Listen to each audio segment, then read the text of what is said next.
जय हिंद defence aspirants, welcome back again. My self Divyanshu Pandey. Indian air force ने मिनिस्ट्री ऑफ डिफेंस से ये कहा है कि हमें new multi role fighters aircraft की रिक्वायरमेंट है और इस रिक्वायरमेंट को जल्द से जल्द पूरा किया जाए।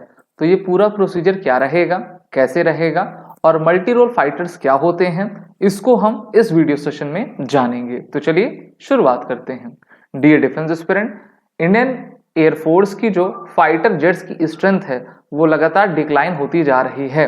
लगभग 30 के करीब स्क्वाड्रंस हमारे पास हैं, जहां पर हमको चीन और पाकिस्तान से मुकाबला करने के लिए लगभग 42 स्क्वाड्रंस की रिक्वायरमेंट है। इसीलिए अभी हाल ही में एक हाई लेवल डिफेंस कमेटी को बनाया गया था और ये कमेटी इंडियन एयरफोर्स के लिए बनाई गई थी, जिसकी अध्यक्षता डिफेंस सेक्रेटरी राजेश कुमार सिंह ने की थी। तो उसमें बहुत सारे प्रपोजल दिए गए हैं, जैसे कि इंडियन एयरफोर्स को एक टाइम लिमिट में जो है मल्टी रोल फाइटर्स चाहिए और इस जो आपका कमेटी की रिपोर्ट थी उसको एक्सेप्ट मिनिस्टर डिफेंस ने कर लिया है। हमारे मिनिस्टर डिफेंस के द्वारा capability enhancement of Indian air force की एक आपकी हम कह सकते हैं कि कमेटी का निर्माण किया गया था, जिसको हमारे डिफेंस सेक्रेटरी राजेश कुमार सिंह ने आपका उसकी चेयरमैनशिप की, जिसमें भारतीय वायुसेना किस डिले प्रोसीजर से गुजर रही है उसको चिन्हित किया गया और क्या क्या इक्विपमेंट इंडियन एयरफोर्स को चाहिए उसको लिस्टेड किया गया है। हम जानते हैं कि जो फाइटर जेट्स होते हैं उनमें सबसे इंपॉर्टेंट पार्ट इंजन्स का होता है, जिसके लिए भारत को दूसरे देशों के ऊपर आपका डिपेंड रहना होता है।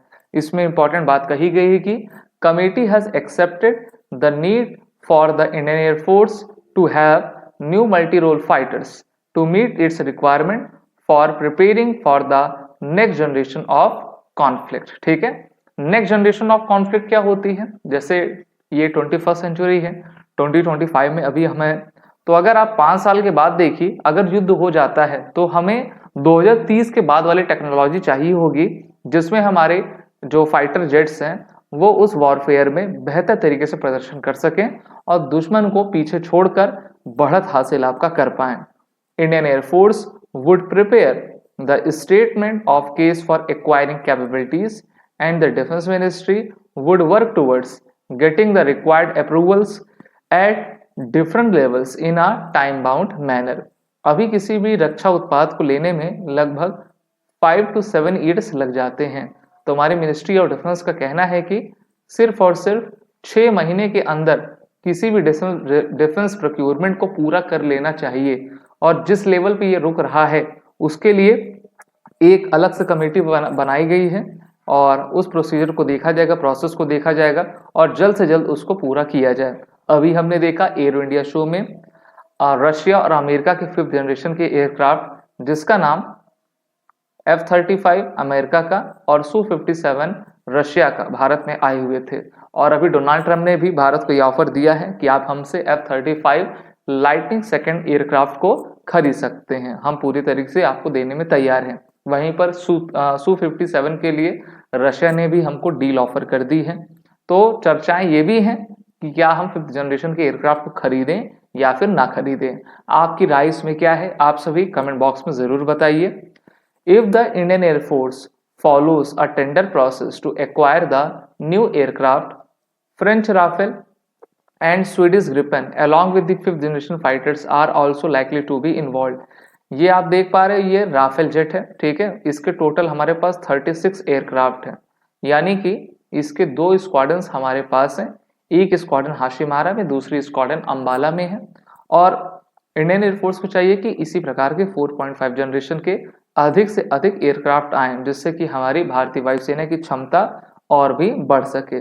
These aircraft are a mix of single and twin engine fighters। In the past, the Indian Air Force has projected a requirement for 114 multi-role fighter aircraft with 4.5 plus generation capability।